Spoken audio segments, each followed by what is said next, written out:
With your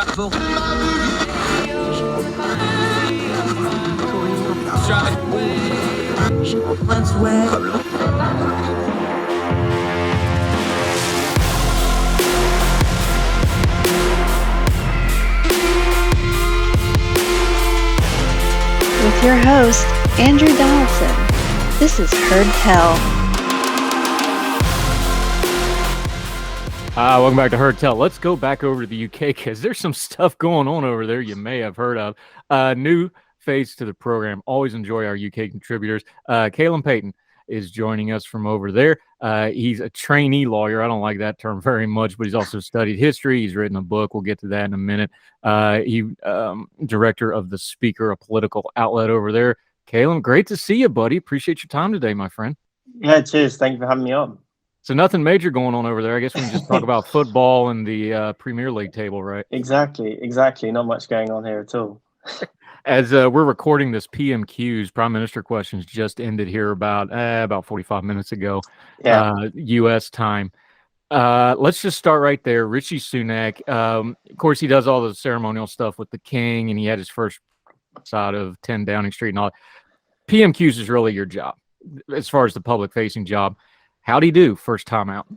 Yeah, so it was, I think his own party, the Conservative Party, will be pretty pleased with how he performed, actually, because today was really his first full day in the job. He took office yesterday, formed his cabinet last night, and then today was that first sort of parliamentary bit of process that we have over here. And Keir Starmer, who's the leader of the opposition, the Labour Party leader, was throwing some pretty tough questions at him, but he seemed to bat them off quite well. He certainly performed a lot better than his predecessor, Liz Truss. Now, to be fair to Liz Truss, now we all know what happened there. 45 days in office. For those that are not familiar with PMQs and have never watched them, the British Parliament, they sit in benches opposite facing. So the two sides are facing each other with the speaker in the middle, the dispatch box is in the middle when you stand to speak. I encourage folks to watch this. It's a great piece of political theater that I wish we did because most of our people wouldn't be able to handle it, frankly. What's really interesting here with the Liz Truss situation is actually what I was watching today was what's going on behind him. Let's call this what it is. During the leadership race, we covered it. We had people on the show about it. The whole thing of the leadership race was the MPs all wanted Sunak when it went to the larger party. That's where Liz Truss had her backing, and she won. But it was very obvious now. I mean, we got to deal with the facts as they are on the ground. It's very apparent she never really had the backing of the MPs. That's what I was watching today. Does they have now? Of course, it's performative, but they did seem to want to show a solid wall of Tory today. It does look like he's at least going to have that piece that Liz Truss, frankly, never had. Yeah, 100%. Because when she won that leadership race, literally just over a month ago now, she only just squeaked through to the final two of their own MPs. So the final two, they do a lot of voting within the party first. The final two then go to the membership of the Conservative Party. Now, she only got through on the final round of voting and was a long, long way behind him to get there. So when the members then selected her, she had a lot of her parliamentary colleagues really not supporting her at all. And so that means that when the going got tough, and it got tough very, very quickly, they were not there to support her, and it became really untenable really, really quickly for her, which is why you saw that after just 45 days, she had to resign. Whereas Boris Johnson, who had about 6 months of really turbulent politics, was able to survive a lot longer because he had the backing of his party. And then you saw today with Sunak, the MPs behind him, he ended up getting the support of around 200 of them in the election last week, out of about 360 MPs, which means that he has got a really solid base of support now in the party, and he's going to be a lot harder to topple him. And so when the going gets tough, it's going to be much harder for the opposition to really dig in on him, because he's going to have that support behind him, and he's going to be in a much more solid position. And I think that was probably reflected in the way that he approached PMQs today. He threw a lot of sort of red meat to his backbenchers, went in and threw a lot of the phrases that they really enjoy, a lot of the jabs at the former Labour leader, Jeremy Corbyn, that they love that kind of stuff, talking about Brexit and the vaccine response and how he, as Chancellor, responded to COVID. That was something that played really well with his backbenchers. And I think because of the support that he has in his party, is able to do that a lot more effectively than Truss ever could. Yeah, Calum Paton joining us from over in the UK. Let's be adults here. Politics has a lot of momentum and gravity to it. Part of the problem, Liz Truss got caught up in it. Rishi Sunak's going to have to figure out a way to overcome it. There's a gravity problem with the Conservative Party. They've been in power for 12 years, no matter what their record is. Aside from that, that's just a really, really long time, especially in UK politics. This is getting close to a record in the modern era. They've just been in power for a long time. The last election was, of course, the Boris Johnson, which he, endlessly told us about his mandate. He's gone, so that's gone. There's going to be continuous cries for a general election. There's some gravity stuff besides the politics, besides the economic crisis, besides the political chaos of the last 60 days.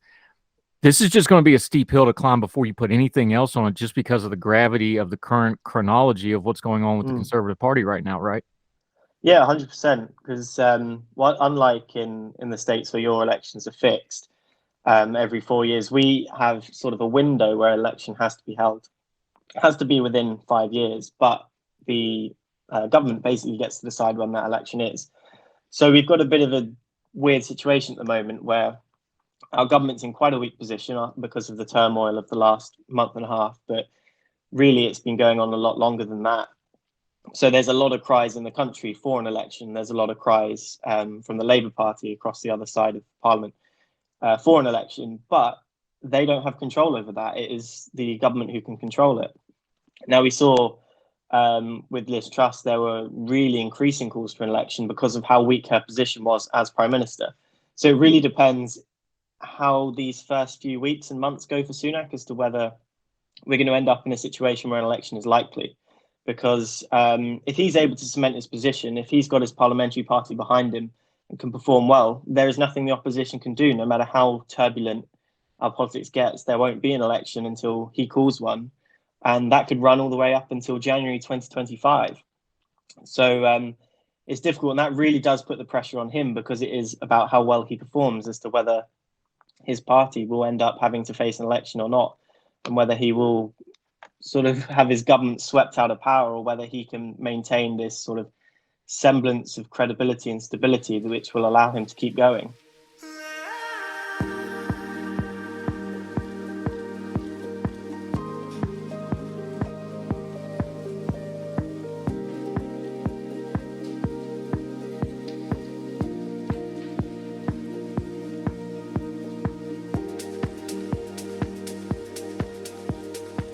Yeah, Calum Paton. See, I told you I'd mess it up. Calum Paton joined us from the UK. You were writing in 1828 about this.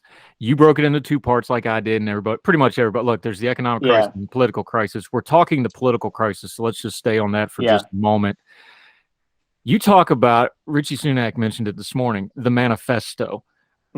Are they going to have to shift gears policy-wise? Because I know the Liz Truss stuff. Look, politics and policy and optics all go together. The optics were so bad with Liz Truss when they did. We call it a flip-flop. Y'all call it a U-turn. You had a great line in this piece where you said the handbrake turn. That's a drifting reference for those of you from Logan that don't know what that is. That really hard, just when you just completely reverse yourself. Even if you're completely right on the merits, that's just, it always looks bad. There's no real recovery from that. What's Sunak's first, like, he needs some layups here, just political strategy wise. He needs like a couple of easy wins, something to kind of get some momentum going. Are there any on the board right now, a couple easy things he can maybe try to get done? Yeah, so this is ultimately, I think, where Liz Truss failed, is that she started to pursue this economic agenda, which she didn't have any kind of mandate for. She veered so far from that 2019 manifesto that you mentioned, that even her own party were like, what is going on here? This isn't what we're elected on. This isn't what we want as a party. Now, Sunak yesterday in his first speech as Prime Minister immediately came out and said that his mandate is rooted in that manifesto, so that he's going to stick by it and he's going to really implement the politics and the policy that was contained in that manifesto. So I think in terms of the low-hanging fruit, the first thing is to reverse most of what Liz Truss did. Now, his Chancellor did that last week. He's already reversed all of the tax cuts that Liz Truss had tried to implement. But also, he's now signalled that he's going to go further and reverse a lot of the sort of environmental policy that she was trying to implement. So, for example, she tried to reverse the ban on fracking. Now, I know fracking is very popular in the States, but we've got obviously a very different geography to you. We don't have sort of that vast space where you can frack safely. Most of our fracking sites are within, I believe, 10 to 20 miles of a residential area, which obviously causes problems for sort of ground shimmers and subsidence and things like that, which can obviously damage people's homes. So that was obviously incredibly controversial because a lot of the areas where fracking tends to take place in the UK were constituencies with Conservative MPs. And so immediately Sunak has reversed that policy of Liz Truss and re-implemented that ban on fracking, which certainly for a lot of Conservative voters and for a lot of his own MPs is an incredibly popular decision that he's taken. And I think those kind of decisions are what we're going to see from him, particularly early on, is just reverting course back towards that 2019 manifesto, trying to do those policies that are traditionally popular with Conservative voters and with the Conservative members of Parliament that support him. Yeah. Let's talk about the economic crisis for just a second. Yeah. Look, a lot of this is outside everybody's control. We just did the chart 2 days ago on our show. Inflation is a worldwide problem right now. Of course, the war in Ukraine is driving part of that. Part of that is just trends and cycles. Economics has a circadian rhythm to it of up and down, and this is just the down. It's worldwide right now. The problem with something like inflation and an economic crisis like the war in Ukraine, which caused an energy crisis, is it exposes what was already there.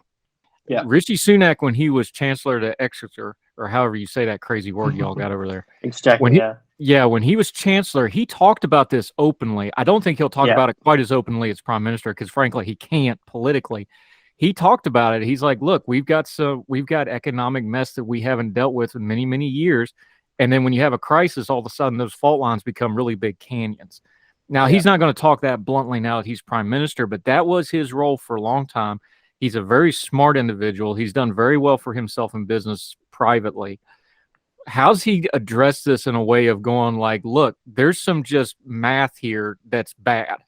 And this is going to be bad. The UK recession that's coming, they're talking about this thing maybe being 18 months to 3 years. This is not going to be a quick fix no matter what. How does he communicate that bluntly while still giving people hope and still not politically giving people like, hey, we're going to work on this, but it's going to take time? That's a heavy lift for anybody. A brand new PM, that's a really steep hill to climb. But that's what he's got to do, isn't it? Yeah, well, what's interesting is that, so in the summer when Boris Johnson first resigned, we had a much longer leadership contest, which was about 6 or 7 weeks long. And he spent the entirety of that leadership contest warning what is happening in the UK economy and also what would happen if Liz Truss implemented the economic policy that she was pursuing. And you saw him say that in his first speech once he accepted the leadership and again today in PMQs, that we are in a very, very difficult economic situation, but he's gained credibility for spending that first leadership campaign, which he ultimately lost, talking about those issues and explaining exactly what's going to happen if we pursue a Liz Truss style economic policy. So he can now take office in a much stronger position and say, well, I thought this was going to happen. I told you this was going to happen. And I told you the type of policy we need to get out of it. And so he's now standing quite legitimately on a platform where he can say, we do need to increase taxes. I know it's going to be painful, but that's what we need to do to sort of settle the UK economy. And so as much as it's going to be very difficult, and I think it will be politically painful for him, the Liz Truss era was so bad, and he was the one that was, more than anyone else, warning about what might happen ahead of time. He's now in a position where he can implement what would generally be incredibly unpopular tax rises or spending cuts, but have a greater legitimacy to do it and probably have greater support in doing it because of how bad that Liz Truss era went.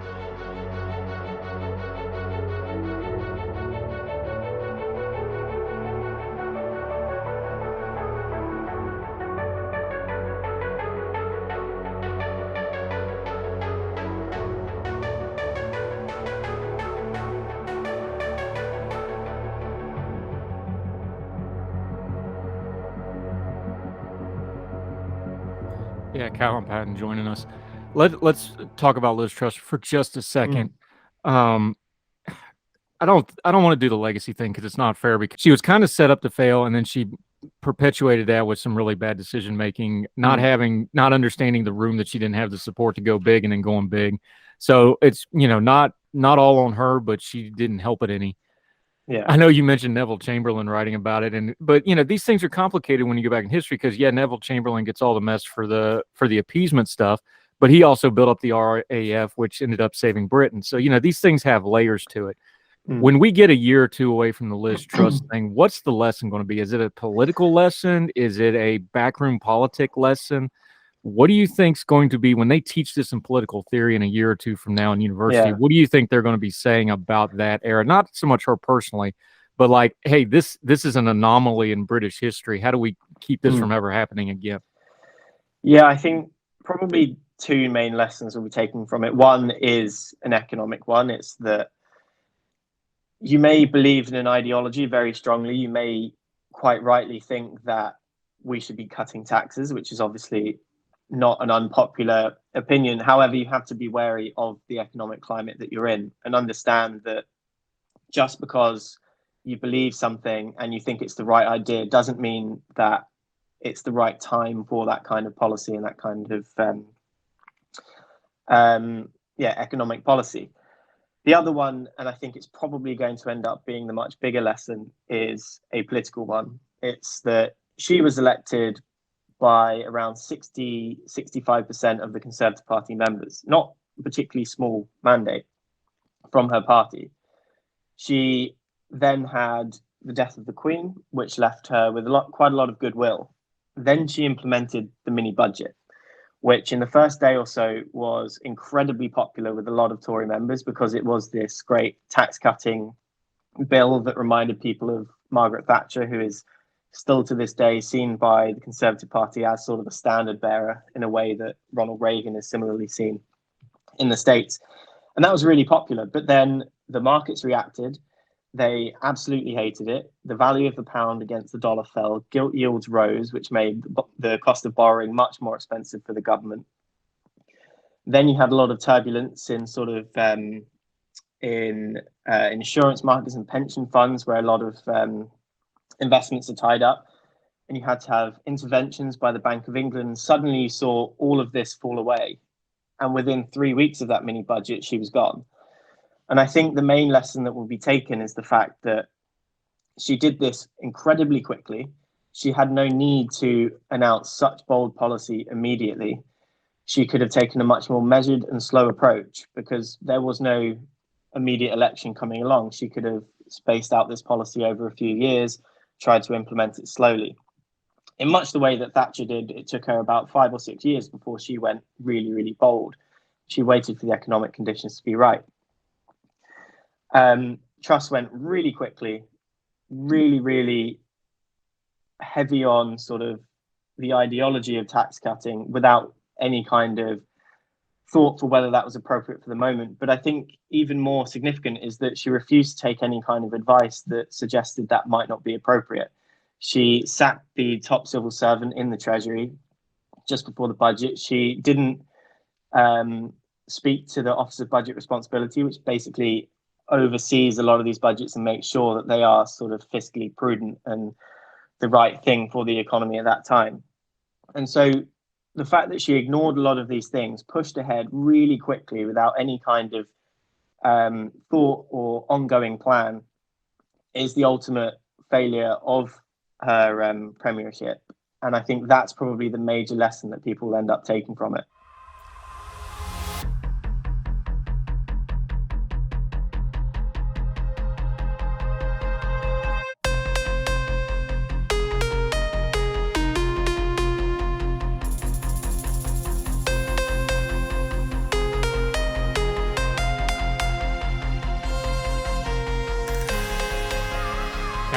Joining us. Just real quick though, before we move off Liz Truss, at the time we all felt like the pause was probably beneficial, the national mourning period for the Queen. In retrospect, was it really a bad thing for her? Because it seemed like it avalanched the whole thing. Maybe that stopgag, instead of being a respite, it just dammed everything up, and then it just avalanched after it.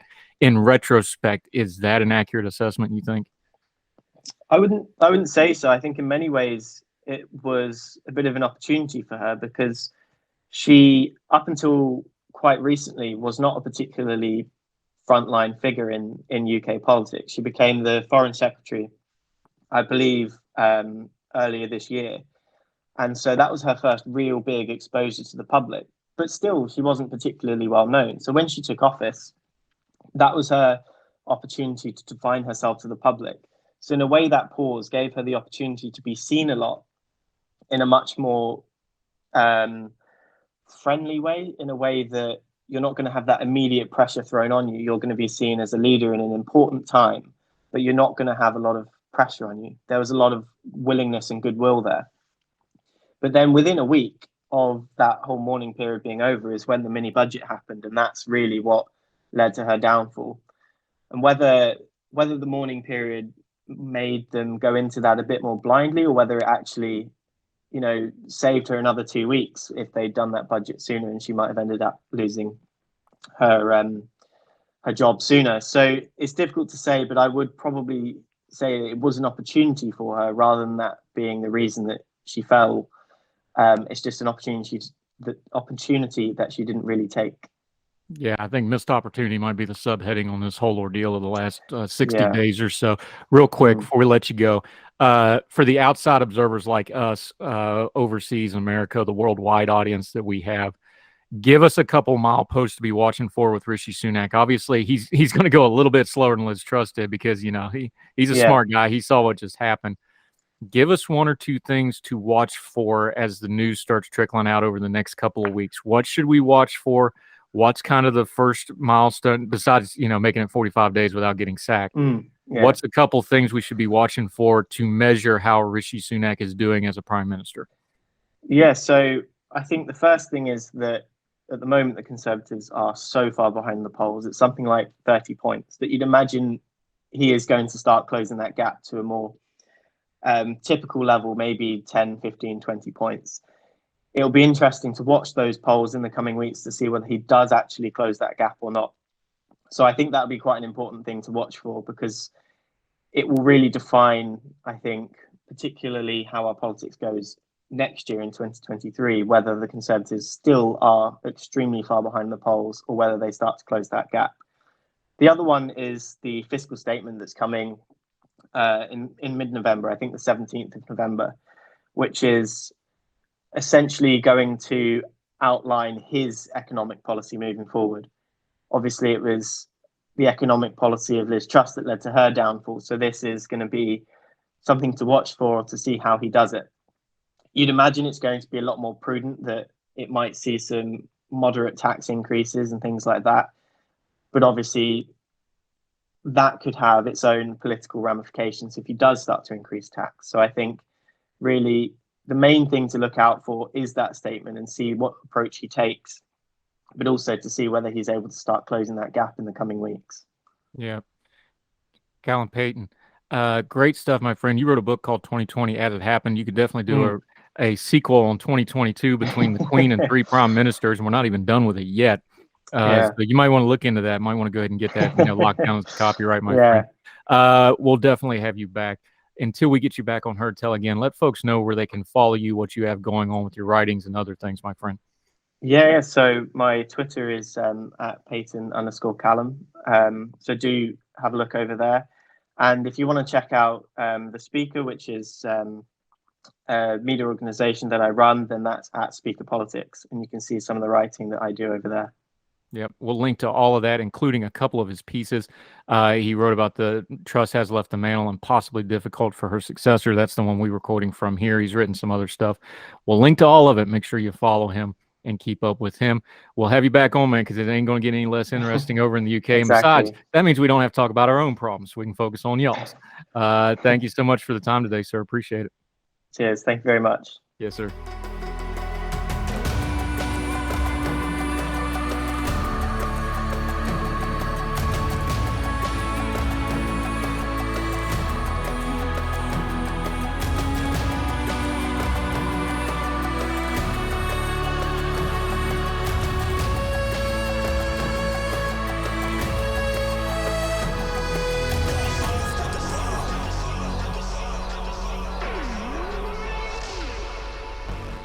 Oh, welcome back to Heard Tell. Amanda Griffiths with us. We're going to do something fun with her, though. We usually hit her up for really serious, heavy topics because she's one of these real smart people with letters after her names. But this one's going to be fun because you're well versed in the classics. I grew up in a household with a Greekophile dad, so I had to learn my classics growing up. This got posed on Twitter, and I think you're the perfect person to ask about this because we were debating it a little bit. I will credit it where credit is due. Moses, Isaiah 545 at the Twitter, asked this question: does America have a national epic? And they listed a few things here. Of course, ancient Greek, you have the Iliad and the Odyssey. Ancient Rome had the Aeneid, and I'm probably saying that wrong. India has something that I'm not even going to take a shot at pronouncing. Germany, of course, had Faust. I would also throw the Ring Cycle in there, but that's just me being in Germany. I think the Ring Cycle has a lot more cultural weight. Spain, they did Don Quixote. England, maybe Tolkien, Beowulf, even though Beowulf was said in Norwegian, it was an English poem. Ireland, Scotland, Ossanian, Scandinavian had Volsunga. There's some, of course, all the Viking stuff for all of the different Norwegian, Nordic countries. Yeah. I love this question for this reason. Does America have a national epic? Now, I have a couple goofy ones I'm going to throw at you first, but just off the top of your head, you're a classicist. You study this stuff. Her Twitter handle is Ajax because, Ajax, that Ajax, not the cleaning Ajax. Love him. Yeah. That's a classic, but that's an epic. Ajax is a part of the epic. Does America have an epic? So this would actually be a wonderful question to ask my sister, who is legitimately a classicist. She's a classics professor now. But we don't have her. We have you. We don't, and I'm definitely not her. But what I would say is that technically no, because America was founded after the epic tradition really had its heyday. You had, it really sort of died out mostly in the medieval era, and even that is very, very late. I'm talking about, then that's when you would have things really being written down and transcribed. So America doesn't have a national epic in that technical sense, no. Also because it's a America, despite what some people might argue, doesn't have really doesn't have blood ties to the soil the way that a lot of areas that do have epics will typically have. So it's not as though there's this people that comes from this land that are given and that are given this land to then rule it. As you would see, typically an epic sort of explains how that all goes down. So it's not really the proper country. This is again the stilted academic answer. It's not the proper country to have an epic in that sense. All right, I agree with everything you just said, but I'm going to pitch you one anyway, and I'm going to bend the definition a little bit because we're American. We just remix what everybody else does anyway and make it better because that's what we do. Let me pitch it to you this way, okay? Mm-hmm. Everything you said was true. This was after the epic period. But if you go to the 1800s, especially the mid to late 1800s, that's when a lot of our modern take, and I know I'm stretching modern, but that's when a lot of the modern kind of classical revivalist stuff was written. Sure. Right? Yeah. Was in the 1800s. All, every 150, 200 years, all of a sudden everybody pays attention to the Greeks and the Romans again. It's like a cycle throughout history. There was a cycle in the 1800s and late 1800s where all these philosophers started digging through the Greek stuff again and the Roman stuff again. So let me pitch you this one because it doesn't fit perfect. But we kind of had a big deal happen in the mid 1800s, right? We had our Civil War. And that is the one point in American history where all those divergent balls hit. Of course, it was inflammatory. We had, hundreds of thousands of deaths. We had just ripped the country apart. But from that point until now, I don't know of anything else that has shaped our nation more, that has had more writing about it, that has more historical significance, that has more cultural significance. I think if you had to pick an epic and it fits that time period where people started talking about epics and classics again, and it happened in real time at that period, I think that might be the closest thing we have in the American national consciousness to an epic is the American Civil War. I think in terms of the national consciousness, you're correct. As you're talking about that era, by the way, and then this is not directly that era per se, but I was thinking you certainly do have these folk tales, right? That I think might fit the mold in some regard as an epic. Daniel Boone, Tom Sawyer, Huckleberry Finn. If you wanted to say what are the American epics, these I might call American epics. See, as you're talking, I'm having more of an opportunity to think this through, because not only are they, are they works, that encapsulate the spirit of a particular era. They sort of encapsulate the spirit of a country, right? So again, Tom Sawyer, Huck Finn. All right, this is classic. When you think all American, you think pull yourself up by your bootstraps, that kind of thing, spirit of adventure, rugged individualism, all of that. You get that with these characters. Now, when you talk about the Civil War, it's interesting because you're right, that's an oral tradition. Yes, people have written things down about the Civil War. You have Civil War diaries. I think what would need to happen to consider the Civil War an epic in and of itself would be a little bit more codification of a narrative. Because when you go through, there's a lot of dispute about what happened during the Civil War. And I'm not even talking about, what caused it, what were the factors. There's just so much at play. So when you say the Iliad, the Odyssey, these are epics. Well, the Iliad, that's taken from the Trojan War, but you don't say that the Trojan War itself is an epic. So I would say that the Civil War provides fodder for epics. And I'm not disagreeing with you per se. I'm just saying to refine the answer a little bit. Various accounts of the Civil War perhaps might be epochal, might be more in that vein. But so I'll see your answer, and then I'll also kind of modify mine a little bit and say something like Tom Sawyer and Huck Finn would be good American epics. I haven't seen this question. I imagine someone might have answered that. But they did, and okay. I take your point that if you want to make it fit, making that like the Trojan War, which is what most of the Iliad and Odyssey was revolved around, was either going to and coming back from the Trojan War. I think that works too. The criticism, of course, is going to be that the problem with a Huck Finn and things like that as a national narrative is it leaves out a lot of our national narrative. It leaves out the mess that the Civil War is. It leaves out the massive influx of immigration after the westward expansion that changed our country. Right. It's let's be fair, the criticism is true. That's kind of a sanitized whitewashing version of American history, which of course epics are like that because they're told to be good stories. Yeah. So that's why I kind of went to the Civil War first, because that's the only one where everybody knows at least a little piece of it, but it's still messy enough that you can get real history without all the mythification. Not that there's not a lot of mythification around the Civil War, but I take your point. I think it works better as the Trojan War comparison than an overall epic, but that was just the first one I thought of. Let me give you a couple that are a little sillier, but I think they're a little fun. Okay. These of course don't fit, but as a genre style, somebody brought this up. I thought this was actually interesting because this is kind of an ethos thing.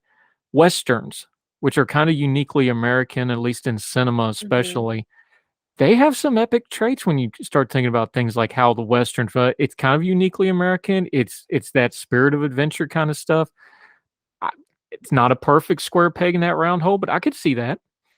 Yeah, no, I think Westerns, and they're a lot of them are structured kind of as epics. They're supposed to be. A lot of the old Westerns, I think, are probably, there are a couple, aren't they, that are supposed to be modeled after the Odyssey or what have you. Epics also, to a point, if you look at the traditional epic style, typically lends legitimacy to some type of rulership or to a people's right to rule. So if we think about, does a Western, or do any of these things we've mentioned back and forth, do those lend legitimacy, maybe not to institutions of government, but to a particular way of being that we consider all American? I think Westerns certainly do that. Yeah, absolutely. Westerns are great. Westerns themselves, like I was just saying, are sort of modeled after a lot of epics. So I can dig that. Two others real quick that made this Okay. list. Both of these I like them individually. I don't know if they raise to the level of epic. This one, this is one of my favorite books that definitely need an editor, because you could have cut out over a third of this book and made it a lot tighter because it gets into nomenclature. But as far as one-liners go, as far as epics go, as far as forming American literature going forward, Moby Dick. It's not Oh. arguable that's if you had to go with a piece of literature, that one's going to be hard to beat in the American canon. Although I would say maybe Tom Sawyer is probably more of an epic than Moby. Well, not more of an American epic than Moby Dick. But yes, I think that's written in the British for the uninitiated. It's an American story, but it was very much a British seafaring narrative. Yeah. So yeah, I take your point. Yeah, no, I think that Moby Dick is certainly, again, that's kind of meant to be an epic. It has an apocalypal bent to it, right? It's got a kind of hero's journey type of return, coming and going. Yeah, that would certainly fit.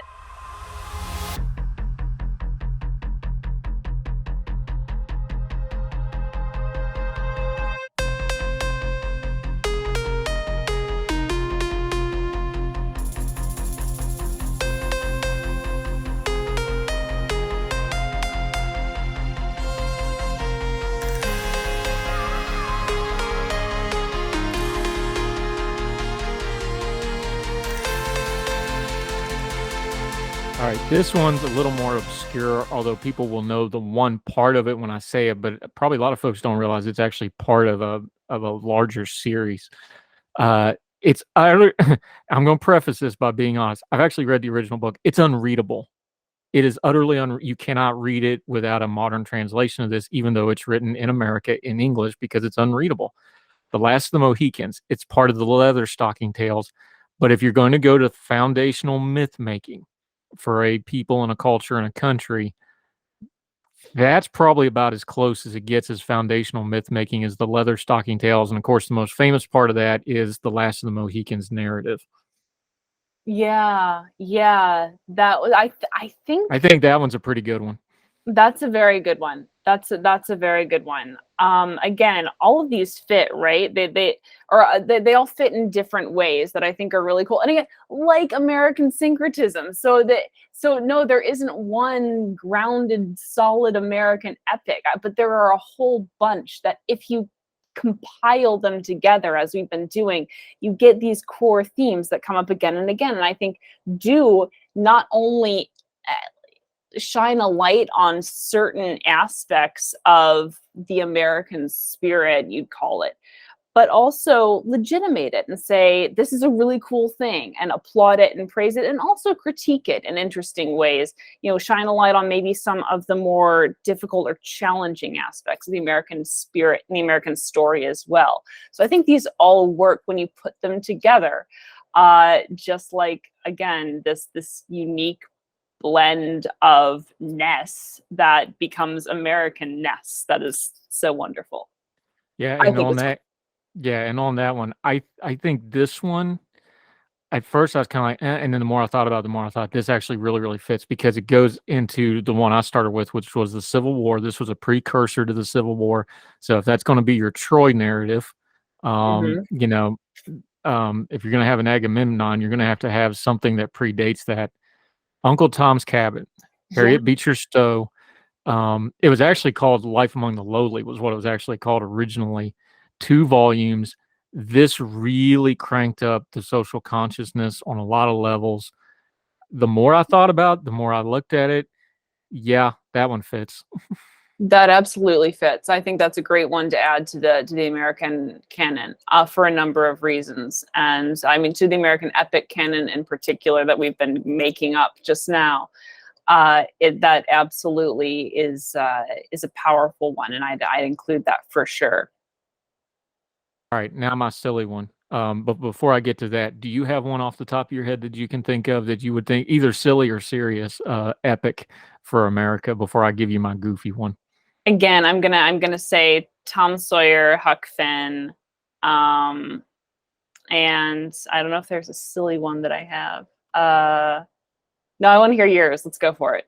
All right. Odysseus was a piker compared to any American trying to find a McDonald's ice cream machine that works during peak hours. Odysseus is a piker no matter what, man, but that's perfect. That's perfect. That's like someone that is our Iliad, is trying to find during peak hours an ice cream machine that is not in its maintenance cycle. I thought they were always all like in their maintenance cycles. I heard there's a reason for that, and it has to do with some kind of like regulatory failure. It's a conspiracy, man. No, I heard that there's some weird reason that McDonald's ice cream machines are always in their maintenance phase, and it has to do with the fact that, and it's sort of like, it's actually not the government directly, it has to do with it, but it's a lesson about how centralization always fails. Someone should look this up because and read about it and think about how this is a metaphor, because I can't remember off the top of my head. But yes, that would be an epic, and someone should write it, and someone should write the movie for it as well. And if anyone wants to write a part for me, that'd be great. That might be one of my if I go down for surgery for a while, that might be one of my hospital things. I might have to write up the epic of the ice cream machine. So we may have to do that. All right, Amanda Griffiths, this is a little more fun topic, but epics are important. National ethos is important. I thought this was a fun topic. I knew you'd be the perfect person to ask about it because you are well versed in the classics. So I will end with this, since he is your favorite. Who would the American Ajax be?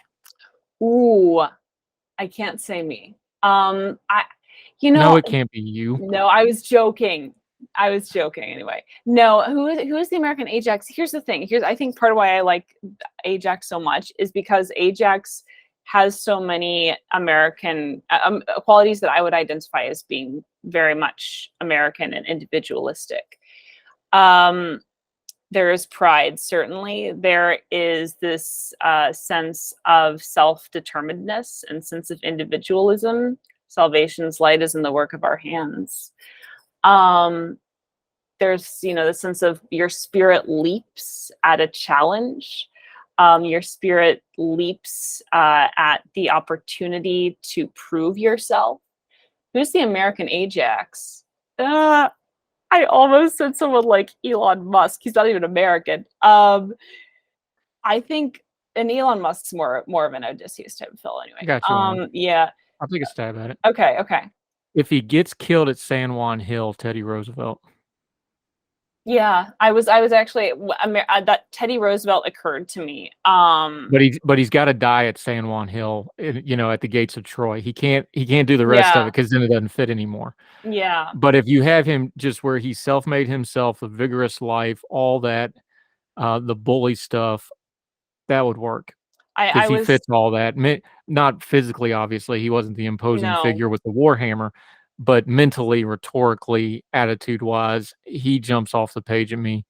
There'd probably be some other ones more physical, but that's the first one I thought of. You're not going to believe me, but he was also the first one that I thought of. I tried to go for someone more contemporary, but yes, I think he's a great one. He's a great one to sort of say that's the American Ajax. Yeah. This has been fun. I'm glad we did this. Thanks for making the time for me. We'll do more. We're gonna have to do more classical stuff. Yeah. But thanks for springing on me. Yeah, definitely. Amanda Griffiths. Let folks know where they can find you until we get you back on Heard Tell again, which will be often and frequently because we love having you. Yes, and I love being here. People can find me on Twitter at Ajax the Griff. That's how Andrew knew. AJAXTHEGRIFF. And you can also follow me at my contributor page at Young Voices. That's young-voices.com. You scroll down, or click on contributors. You'll see me, all the work that I've done with Young Voices published through them, as well as media hits. Always love to engage with folks. So on Twitter and also young-voices.com, my contributor page is there. We'll have to get you some kind of Warhammer animation. Like when our budget gets high enough, that'll be fun. Please do. I don't know what your personal gates of Troy will be, but please avoid them because we want you to hang around for a while longer. Yeah. Life is just my gates of Troy. I don't know. Stay away from Hector. All right. Amanda Griffiths, always a pleasure, man. Thank you for the time. Thank you so much, Andrew. Yes, man. Now let me see you go off like a bomb.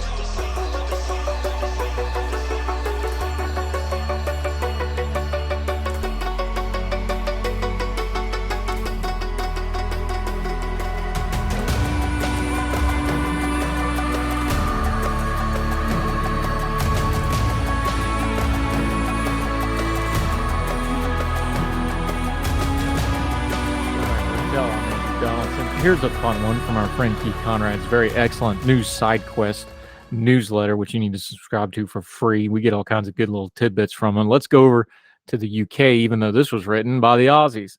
A cafe in the UK has come up with an epic way to reward customers for simply being polite. Chai Shop's new policy means a chai tea could cost you $3.40, that's Australian dollars, if you're polite, or $9 if you're rude. A sign at the Preston Cafe explains the price gouging. If customers were to say, "Hello, Desi Chai, please," they could expect to pay $3.40. Desi Chai, please, will get you a tea for $5.40, and you will be stung $9 if you order your tea by saying Desi Chai. Usman Hussein said he hoped the method will promote good vibes only in his shop. He said, "I think it's a nice reminder to use your manners because unfortunately sometimes we do need reminding. We've never struggled with rude customers, but since having the sign, people are definitely coming in more open and having a laugh with us. To me, the most important thing in my business is to walk through the door and be treated like you're a welcome guest." The inspiration came from an American cafe Mr. Hassan saw on Facebook years ago. He said he was yet to sting a customer for the full $9, though, giving them a warning instead if a customer doesn't use their manners. I point to the sign, they immediately ask again more politely. A lot of people can be quite rude in the mornings when they're waking up, but they see the sign. It makes them think. At the end of the day, you never know what someone's going to do through or what's going to make them act rude, but it helps them to drop their guard. It gets them talking like an icebreaker, and that's what we're about. Any negativity gets left at the door, and punters appear to appreciate the move. Reviews online describe the Indian-inspired tea room as, quote, a lovely, quirky place with, quote, top-tier service. Reminds me of Bill's Barbershop back home in Summersville growing up. They had a sign on the wall, "Rudeness costs extra," and you get fined for cursing. Plus, it was a election day, of course, and then all fines were waived because you did not want to try to get your hair cut by billing them on election day because they're too busy talking politics, and you're going to wind up with jacked up hair. It's just how it was back in the day. Let's be nice to each other. That'll do it for Heard Tell. Reach out to us, Heard Tell Show, on the Twitter, at Heard Tell Show, the gmail.com. We'd love to hear from you. We're actually doing shows based off your questions. People send us little notes all the time. Hey, cover this. Hey, I don't understand this. Hey, I don't think this got covered correctly. We make whole shows out of that. It's a partnership. You're listening, we'll keep doing it as long as you're there. So however you're watching or listening, we sure do appreciate you. Make sure you're subscribed. Make sure you use your social media. Tell a friend about us. We don't do any advertising outside our own social media. That really helps us out. And also, we'd really appreciate it if you leave a comment or a rating if you're given the option to on most of those platforms. It only costs you a couple clicks, lets people know that our little program is worth following, also lets those platforms know to bump us up a little bit when they go to promote things as well. So, till we talk to you again on Heard Tell, wherever you and yours are, across the street or around the world, we hope you are well. We hope you are well fed. And when you're well fed, hope you used your manners so they didn't sting you with an extra charge. And we will talk to you again real soon for more Heard Tell. All the music on Heard Tell is provided under a Creative Content license from monstercat.com.